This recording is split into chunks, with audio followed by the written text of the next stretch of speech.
Selamat datang di channel saya. Hari ini saya akan cerita tentang apa yang terjadi di dalam bus 1170 pada bulan Juli 2008. Vincent Li lahir di Dandong, Liaoning, China pada tanggal 30 April 1968. Pada usia 19 tahun, Li mulai belajar teknik otomotif di Institut Teknologi Wuhan dan lulus pada tahun 1992.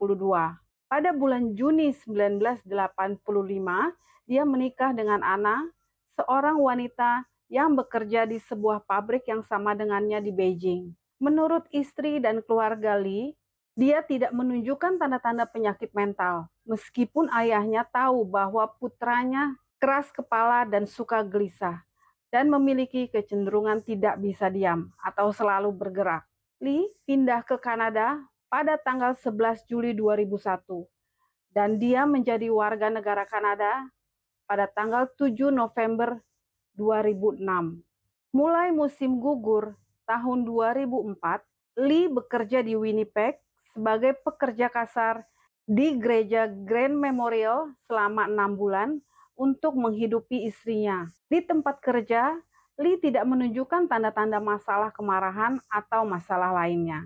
Menurut Stanley Yaren, psikiater di pengadilannya, Lee mengatakan kepadanya bahwa ia telah berpindah agama menjadi Kristen dan dibaptis selama bekerja di Grand Memorial Church. Setelah ia mendengar suara Tuhan berbicara kepadanya, Lee mengatakan bahwa suara itu memanggilnya, kisah ketiga dari Alkitab, serta kedatangan kedua Yesus yang ditakdirkan untuk menyelamatkan orang-orang dari invasi alien. Pada awalnya, suara itu secara teratur akan memerintahkan Lee untuk melakukan perjalanan ke negara-negara lain dengan berjalan kaki atau dengan naik bus. Karena keyakinannya yang paranoid dan dia merasa terus-menerus diancam oleh penyusup alien, Lee mulai membawa pisau lipat untuk melindungi dirinya. Dan ini adalah pisau yang sama yang akhirnya ia gunakan untuk menghabiskan nyawa Tim McLean. Halusinasinya kemudian dianggap sebagai skizofrenia yang tidak terdiagnosis. Istri Lee ingat bahwa dia sering tidak tidur atau makan selama beberapa hari. Dan dia sering menghabiskan hari-harinya di rumah dengan menangis dan menceritakan kepadanya tentang penglihatannya tentang Tuhan. Istrinya menambahkan kalau Lee sering kabur dari rumah selama beberapa hari. Keluarga dan teman-temannya berusaha membuat Lee mengunjungi dokter, tetapi dia menolak karena takut rumah sakit. Pasangan itu kemudian berpisah pada bulan Maret 2005, dan Lee pindah ke Thompson. 4 bulan kemudian, Lee menabung cukup banyak uang untuk pindah kembali ke Winnipeg. Salah satu rekan kerjanya mengatakan bahwa selama waktu inilah dia menderita gangguan mental pertamanya. Pada bulan September 2005, suara di kepala Lee meyakinkannya untuk meninggalkan segalanya dan menuju Toronto karena lebih mudah untuk mencari pekerjaan di sana. Setelah gagal melakukannya, suara itu menyuruh Lee untuk kembali ke Winnipeg dengan berjalan kaki, membuang barang bawaannya di pinggir jalan, lalu kemudian ia ditemukan oleh kepolisian Provinsi Ontario berkeliaran di Highway 427. Dia kekurangan gizi dan dehidrasi dan menyatakan bahwa ia sedang mengikuti matahari atas perintah Tuhan. Ia diperiksa di William Osler Health Center dan meskipun beberapa surat kabar lokal melaporkan bahwa Lee didiagnosis menderita skizofrenia oleh staf di sana dan menolak pengobatan, tapi pada catatan resmi menunjukkan bahwa Lee tidak pernah tercatat memiliki penyakit mental dan Lee bisa keluar dengan bebas dari klinik tersebut. Mantan istrinya terus mengiriminya uang dan pada bulan Juli 2007 dia pindah dengan Lee dan hubungan mereka membaik pada bulan-bulan berikutnya. Mantan istri Lee mengatakan bahwa dia tampak bahagia untuk pertama kalinya sejak halusinasinya dimulai. Pada tanggal 24 Juli, Lee meninggalkan rumah yang ia tinggali bersama mantan istrinya.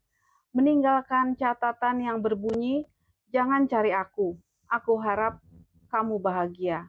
Karena Lee sering meninggalkan rumah dan kembali tanpa pemberitahuan selama pernikahan mereka, Mantan istri Lee tidak khawatir tentang hal ini, sampai Lee menelponnya pada tanggal 26 Juli dan mengklarifikasi bahwa ia tidak akan kembali. Pada pukul 12.05 siang, tanggal 28 Juli 2008 di Edmonton, Lee menaiki bus Greyhound menuju Winnipeg. Keesokan harinya, pada tanggal 29 Juli, sekitar pukul 6 sore, Lee turun dari bus di Erickson, Manitoba. Menurut seorang saksi, ia melihatnya pada pukul 3 pagi, duduk dengan posisi tegak lurus dengan mata terbuka lebar. Pada hari yang sama, pada tanggal 30 Juli, Tim yang memiliki nama lengkap Timothy Richard McLean Jr. yang lahir pada tanggal 3 Oktober 1985 di Winnipeg, Manitoba, sedang dalam perjalanan pulang ke Winnipeg setelah bekerja di sebuah pekan raya di Edmonton. Dia berangkat dari Edmonton dengan bus Greyhound 1170 ke Winnipeg. Dia duduk di paling belakang satu baris di depan toilet. Pada pukul 18.55, bus berangkat dari halte di Erickson, Manitoba dengan seorang penumpang baru, Vincent Lee. Vincent Lee yang digambarkan sebagai seorang pria jangkung yang berusia 40 tahunan dengan kepala gundul dan kacamata hitam, awalnya duduk di dekat bagian depan bus, kemudian pindah untuk duduk di sebelah Tim setelah perhentian istirahat yang dijadwalkan di kota Brandon. Tim nyaris tidak menyapa Lee, kemudian tertidur di dekat kaca jendela dengan headphone-nya menutupi telinganya. Menurut para saksi, Tim sedang tidur dengan mengenakan headphone-nya ketika pria yang duduk di sebelahnya tiba-tiba mengeluarkan pisau besar dan mulai menikamnya di leher dan dada Tim McLean. Sesaat setelah serangan dimulai, pengemudi bus menepi ke sisi jalan dan semua penumpang melarikan diri keluar dari bus itu. Sementara pengemudi bus dan dua pria lainnya mencoba menyelamatkan Tim, tetapi Lee malah mengejar mereka dengan pisau untuk menebas mereka. Tapi pengemudi dan kedua pria itu berhasil lari dan mereka mengunci pintu bus. Karena pintu sudah dikunci, Lee kembali ke tubuh Tim yang sudah tidak bernyawa. Lee memenggal kepala Tim dan memperlihatkan kepalanya yang terpenggal melalui jendela kepada mereka yang berdiri di luar bus. Lalu dia mulai memotong bagian-bagian lain dan memakan sebagian dagingnya. Para saksi menyatakan bahwa ini berlangsung selama berjam-jam. Pada pukul 8:30 malam, Royal Canadian Mounted Police atau RCMP ini setara dengan FBI di Kanada, di Portage la Prairie menerima laporan tentang kejadian di bus 1170. Mereka tiba dan mendapati tersangka masih di dalam bus dan dicegah melarikan diri oleh penumpang lain, pengemudi bus, dan pengemudi truk yang telah menyediakan linggis dan palu sebagai senjata. Penumpang lain berkerumun di pinggir jalan. Beberapa dari mereka menangis dan muntah. Tersangka telah mencoba mengemudikan bus, namun pengemudi telah mengaktifkan immobilizer darurat yang membuat kendaraan tidak dapat dioperasikan. Pada pukul 9 malam, polisi memanggil negosiator khusus dan unit taktis bersenjata lengkap. Tersangka mondar-mandir di bus dan polisi melihat Lee memakan bagian-bagian tubuh korban. Selama waktu tersebut, petugas RCMP dilaporkan mendengar Lee berkata, "Saya harus tetap berada di dalam bus selamanya." Pada tanggal 31 Juli 2008, pukul 1.30, Lee mencoba keluar dari bus dengan memecahkan kaca jendela.